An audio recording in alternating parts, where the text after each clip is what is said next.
Emily sat in front of the mirror, braiding her long black hair. She was humming a soft, romantic tune to herself, a smile dancing on her lips, when suddenly she heard footsteps behind her. She didn't need to turn. She knew the sound of those steps. It was her husband, Adrian. The moment Adrian entered the room, his eyes fell on Emily's bright silk dress lying neatly on the bed.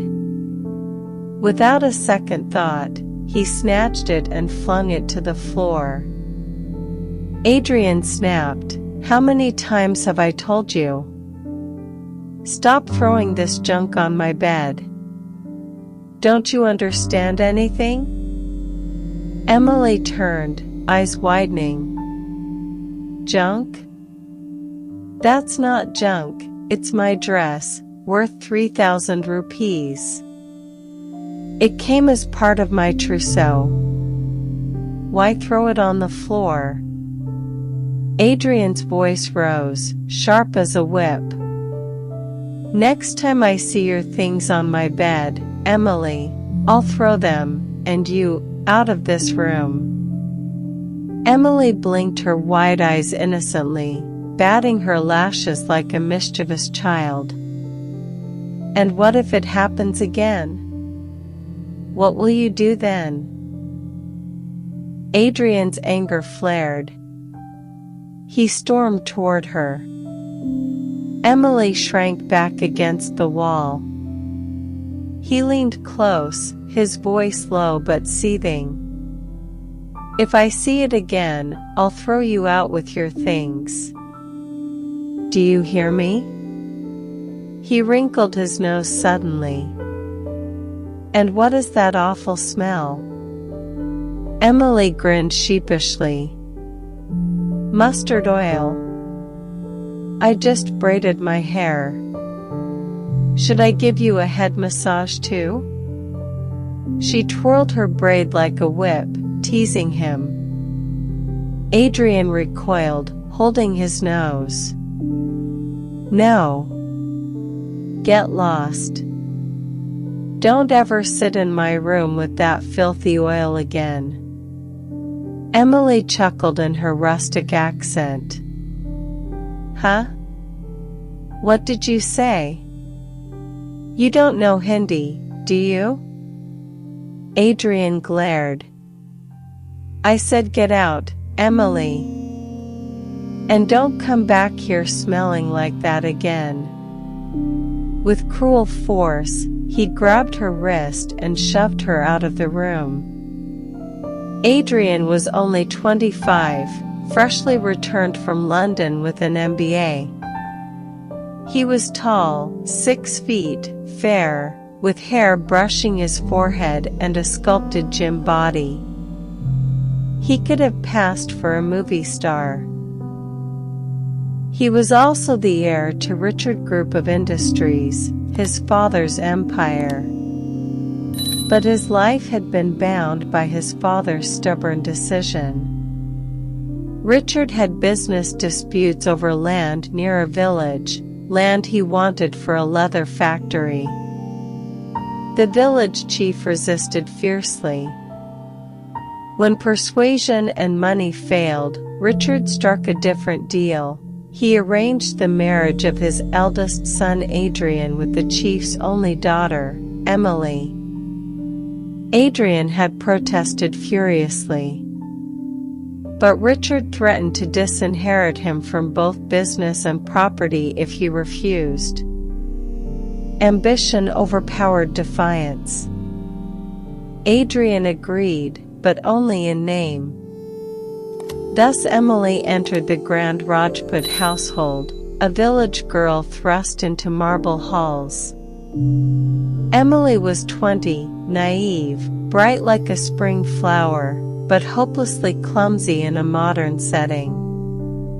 She had somehow been pushed through a BA degree. Her true skills were household chores, cooking, and childlike mischief.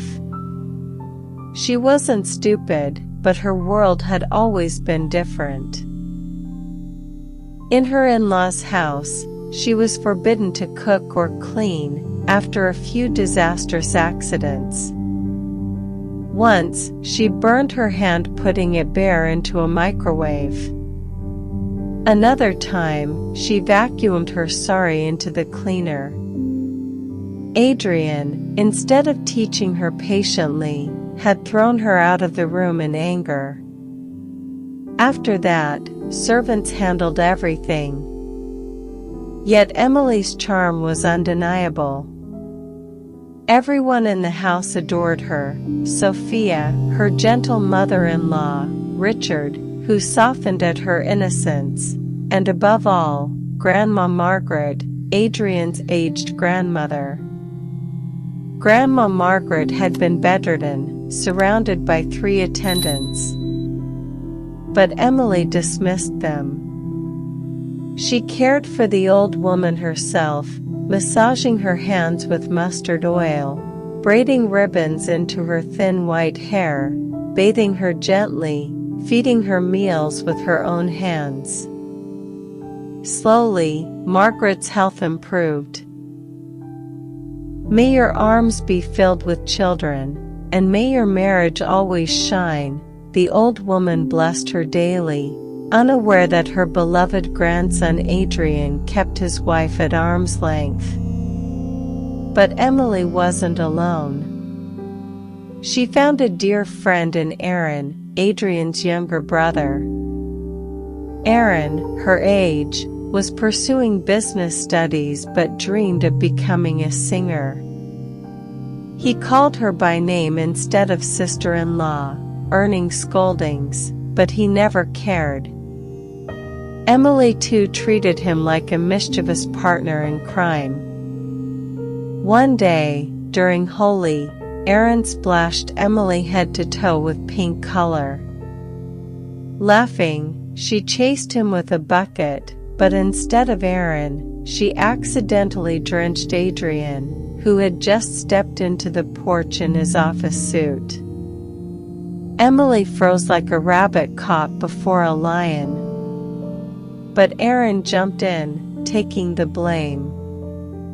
Adrian still stormed away, slamming his door, but Emily's heart swelled with gratitude for her little brother-in-law.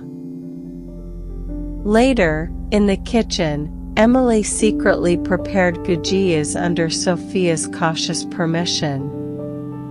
To everyone's surprise, her sweets were delicious. That night, the entire family praised her cooking, except Adrian. He ate them in secret but refused to admit it. At dinner, when Adrian disappeared upstairs, Emily followed and discovered the family bar. She saw him drinking heavily with his father. Her heart pounded. She remembered her village friends, beaten nightly by drunk husbands. Her eyes fell on the black leather belt at Adrian's waist. Fear surged. She fled to her room, trembling. Later that night, Adrian stumbled in, drunk and furious. Finding Emily curled under a blanket, he accused her of making his room untidy. When he pulled the covers away, she leapt, fumbling with his belt. "What are you doing?" he slurred. "Trying to take advantage of me? To blackmail me?" But Emily wasn't thinking of desire. She was thinking of escape. "You won't hit me with this, will you?" she whispered, tugging the belt free and shoving it deep into the sofa cushions. Adrian froze. For the first time, his angry eyes met her trembling ones. And for a fleeting moment, something broke inside him. But he shook it off, muttering bitterly, "They forced me into this marriage. They may have won their game, but I'll never accept you. That is my vow. He collapsed on the bed and fell asleep. 3 days later came the product launch. The family gathered, but when Adrian saw Emily dressed elegantly in a lilac sari, he exploded. "She's not coming with me," he shouted. Richard's voice was firm. "She will come. She is my daughter-in-law." "Then take your daughter-in-law," Adrian sneered. "I'm not going." Only Richard's furious threat to make Aaron managing director stopped him. But Adrian still stormed off, while Emily broke down in Grandma Margaret's lap. Margaret stroked her hair gently. "Don't cry, my little bird. You are beautiful." Do you know what they called Adrian as a child? Chiku. Yes, Chiku. Always naughty, always stubborn. Emily burst into giggles through her tears. Chiku? Really? That night, she forgot her pain listening to Grandma's stories about Adrian's mischievous childhood. The laughter returned to her lips, even if her heart remained heavy.